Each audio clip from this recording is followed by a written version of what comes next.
Yesterday, Antonio Guterres, Secretary General of the United Nations, went to American Samoa to record this video.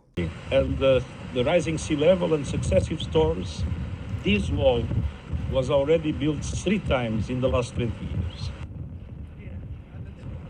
The sea level is rising and it's quite dangerous most of the time, but it's the climate change, we actually see it, and it's happening. This problem that we see in Samoa will not stay in Samoa.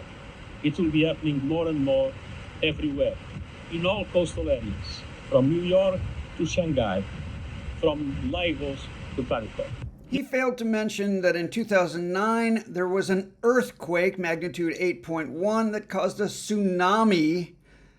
And since then, the island has been sinking. A look at the tide gauge in American Samoa shows that from 1950 to 2009, sea levels rose about 1 inch per decade, about 6 inches in 60 years, and that's with land subsidence taken into account. It's not actual sea level rise. Since 2009, the island has been sinking at a rate 6 times faster. It's now sinking at about 6 inches per decade.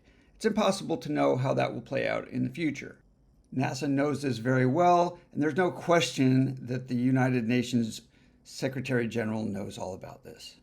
As usual, scientists are on the ground studying the situation, saying you do not want to move people from their homes unless they're really going to be in a dire situation, with the land subsiding at a rate of 6 feet per 100 years. Guterres chose American Samoa specifically because he knew that he would be able to point to the sea level and show how dramatically it was rising because of humans emitting CO2.